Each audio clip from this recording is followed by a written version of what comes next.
Hey, good morning everyone. Welcome back to the channel. As you can see in the title description, we are going to check out a GT500 in person. The one we're gonna go see at a local dealership is in Performance Blue, and I cannot wait to see this color. I've never seen it in person. I've never seen a GT500 yet. So come with me, let's go check it out. But before we do that, the Shelby GT350, my own GT350, is a little thirsty, so I need to fill up with some gas before we hit the road. Alrighty. If you've got a GT350, you know that these things are very thirsty. The GT500 is no different.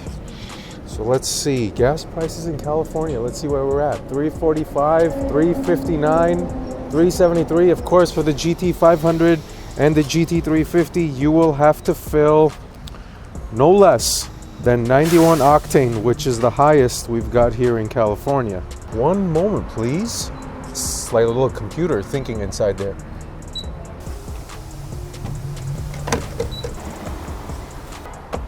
All right, while that's doing its thing, let me introduce you to my Shelby GT350. If you're new to the Drive Steady channel, this is my 2017 GT350, Avalanche Gray with black stripes. I've had it for about 3 years. Here's a link in the upper right hand corner so you can check out my playlist. I've got an oil change, helpful tip. I've also got things to look out for when you're buying a Shelby GT350. If this is the first time you're stopping by our channel, please consider subscribing so you can stay up to date with all of our content, and give us a thumbs up if you like the video. But I think the gas tank is full at this point. Let's see how much it costs this time. What's the damage? $48.91. My car had about 19 miles left, so that's how much it costs to fill up your GT350 in California, specifically in Southern California. I'm just curious how much it costs some of you guys to fill your gas tank in other parts of the country. Send me a comment down below. I'd be interested to see what that costs. All right, so we're back in the car. Let's hit the road. All right, guys, so I've hit the road now, and unfortunately, this is one of the issues that the GT500 community or the Mustang community is facing now, and that is that the GT500 is kind of being delayed in reaching dealerships. I'm in a very dense Southern California region where there are several Ford dealers, and there aren't really many GT500s available to go check out. Galpin Ford actually is very local to me, and apparently they're like the #1 Ford dealer in the country. And I went on their website and they didn't have a GT500 listed, which was hard to believe. But anyway, I didn't want to take the chance to drive out there and be disappointed and not see one. The thing about the GT500 is that being a GT350 owner, I am genuinely interested to see how it differs from the GT350, both on an exterior perspective and on the interior, and of course driving wise. Now I'll be able to satisfy the former two, because I don't think Norm Reeves is going to let me test drive a GT500, but at least I'll be able to give my perspective on the interior and the exterior differences. Just some additional car news, because I've kind of got a long drive ahead of me. It's about like 30 or so miles to the dealership. But I'm sure many of you saw the C8 Corvette reviews come out, and of course, unsurprisingly, they're raved reviews. Everybody pretty much loves them. Some popular YouTubers have actually picked them up already and love them as well. So I've already seen the C8 Corvette when it was on its dealer tour, and I'm really interested to see how it drives and how it feels, the difference between the C7 and the C8 Corvette. But anyway, that's enough talking. I've talked enough. Now I'll just keep quiet, and the next time we pick up, I will be at the dealership. And of course, up close and center, first thing you see when you walk in, the Performance Blue looks really nice. Wow. So starting off, of course, one thing I noticed, that I thought these openings here were open, but apparently they're closed. They're not letting any airflow through. But of course, you've got airflow from down here. And with the GT500, you got the bigger mouth opening here. And in person, it doesn't look as, I guess, dominating as on the GT350 because this opening here is a lot bigger than the GT350. I believe it's 50% bigger, but in person it practically looks the same size. Down here you've got the air inlets that also allow in cooling for the big supercharger and other areas of the transmission coolers and things like that. This car does not have the track pack or the track package, the $18,500 pack, but I believe it does have the handling pack, which gives you these side splitters. You've got the standard 20-inch wheels and the Michelin Pilot Sport 4S tires, and you've got the Brembo brake calipers, and of course for the GT500 and the GT350 in the 2020, I believe in the 2019 model for the GT350 and the 2020 model for the GT500, you got these smooth surface brake rotors as opposed to the slotted and drilled for the years prior. But look how huge these brake rotors are. I believe these are 16.5-inch brake rotors. On the side here, you do not have the intake vent like you do on the GT350, but you do have the Cobra badge that's substituted instead of a GT350 logo. And coming around the side, this is pretty much the same on the GT350. And on the rear, more differences versus the GT350 and the GT500. Of course, starting from the top, this gurney flap here. And it looks like for the handling pack, you get this extra wing added on to the gurney flap. Let me show you what that looks like from the side here. And in addition to that, coming down lower, you get the 18 plus model year tail lights, big Cobra badge here, which is different than another difference from the GT350. And I believe these are the vinyl stripes. Yes, these are the vinyl stripes. They are not painted on, but it'd be tough to tell if I didn't notice that. And of course, the main difference on the back are these humongous, absolutely huge exhaust tips. Look at the size of these things, guys. This is unbelievable. Wow, I remember seeing them in videos and in pictures, but seeing them in person, these exhaust tips are huge. They are monstrous.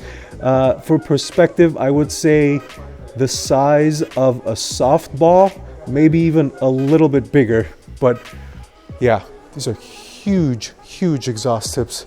Coming around the side, let me show you what the window sticker looks like. This is base price $70,000. Of course, this will not be a stock car. $10,090 in options. It does have the Recaro seats, over the top stripes in vinyl, as I mentioned, technology package, handling package, and the vehicle cover. $2,600 gas guzzler tax, which is a bummer, but your final price $81,485. And this dealership is charging a markup like many other dealerships are. Oh, one other thing I noticed, I forgot to mention, these side splitters are also extra in the GT500. You do get these pieces here in the GT350, but this extra piece here comes for the GT500 as well. Now let me see if I could get on the inside. Doors open? Okay, cool. Let's go on the inside. Oh, before going on the inside, forgot this one thing. I can't believe I forgot this. This thing looks unreal in person. This hood vent, you could actually take this off when you're driving it on the track. Ford puts it in the owner's manual. They actually recommend that you take it out for heat extraction, of course, to get rid of all the heat from the supercharger. But again, that looks really nice as well. Let's get inside here and let me give you an interior perspective. All right, immediately I'm greeted with the Recaro seats, and I love the trimming in white. I think this is a nice difference between the GT350, because if you're aware of the GT350 seat, this entire thing is covered in the Milko suede cloth, as opposed to this leather you get here in the GT500. The center section is still Alcantara, but you've got these white inserts here and the white stitching. Ford performance there. On the door panels, it's the 18 plus model year. It looks like all leather here, nice soft touch materials, nicely done. Let's get in here. All right, so the seat structurally, as I'm sitting in it, feels practically the same as the GT350. The steering wheel diameter looks absolutely the same. Some differences here. It looks like there is a settings mode here that the GT350 does not have. That Cobra image, which looks really gnarly, that looks so cool. I like that a lot. And of course the paddle shifters, which I don't know, to the feel they feel okay. I don't know if they're aluminum. You see, I feel like they're plastic. I wish they had more of a metal feel, a more sturdy feel. But you got the center line here, which you don't get in the GT350, but you get in the R.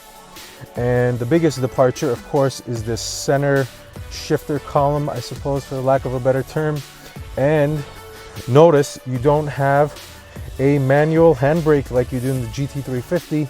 This is an electronic version pulled up here. And this transmission shifter, it's actually locked. I thought it would be free motion, but it's locked when it's in the park position. The manual button here, the start button is no longer red like it was before, but pretty much up here is the same. There's the chassis number L07373. So this is a relatively low production or early production car. And right in front of you, you got the gauge cluster with the 12-inch screen. This is a major difference between the GT500 and the GT350 in that you get this 12-inch gauge cluster as standard. One thing I did notice this car does not have is the carbon fiber trimming here, which you can add on as optional, or it will come standard in the track package. And this trimming here, let me give you a close-up of it, looks pretty cool.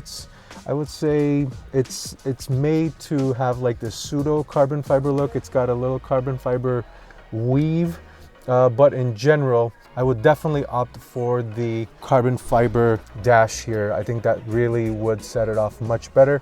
Otherwise, everything else looks the same here. No roof, of course. And just one other thing I noticed here, this area here is a lot more substantial. My assumption for that is because they probably got rid of the center section, and instead of the 6-speed shifter, you've got a little bit more area here. But that's pretty much it, guys. Let me know in the comments below if you've got any other questions that I probably didn't cover, or maybe I can answer for you down in the comments below. All right, so one other thing I wanted to show you guys is this hood opening mechanism, because the GT500 does have these hood pins. So the salesman here is helping me out here. So we've got that button there and that button, and now we've got to lift it up from here. And finally, we've got hood struts in a Mustang. It's great because in my car, you've got the little dongle stick and you stick it up in here. But as you guys know, 5.2 liter cross-plane crank V8 engine, 760 horsepower, 650 foot-pounds of torque. And I do like the presentation of the GT500 Predator engine. I like the supercharger up here on top. That looks really cool with the Cobra badge. That just looks really, really nice. One thing that I could see people doing is changing these out for some blue valve covers, maybe down here, to match specifically this car on a blue car. But you've got this enormous strut here, or as Jay Leno calls it, the Monte Carlo bar, and it's labeled here with Ford Performance badging, and your air intake cover is covered, as opposed to on the GT350 it's exposed.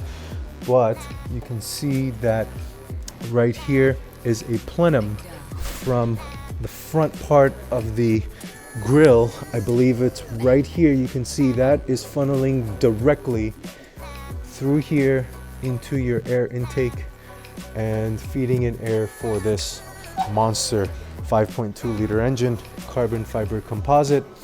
So yeah, that's under the hood, and here is the hood area here. You can see that this is coming in, providing functional cooling on the hood vent. And you can see here, there are these bolts that you can undo and take this cover off of the hood, providing extra cooling when you're on the track, or hey, maybe if you decided to go crazy on the street, which I don't recommend you do. But that is under the hood of the GT500. All right, guys, so that's the GT500. What do you think of it in performance blue? Send me a comment down below. My personal preference of it would be in grabber lime with the black stripes. But this dealership is asking for a pretty hefty ADM markup of, I believe they said $45,000 or $50,000, bringing this car up to $120,000. Now, I don't know if you're willing to wait it out, but I anticipate that some of those markups might be coming down, whether you come to this dealership or whether you go to another one. But in general, my thoughts are the GT500 looks amazing. Of course, it resembles closely to the Mustangs, but still has some differentiating factors between the GT350 and the GT500. And overall, I think it still looks great. I'm a Mustang fan and a Shelby fan, so to me, it's going to look fantastic, and it doesn't disappoint in person. It looks as good in person as it does in pictures. But that's pretty much all I've got for this video. Hopefully it was helpful. Thank you for watching. Until next time, drive steady.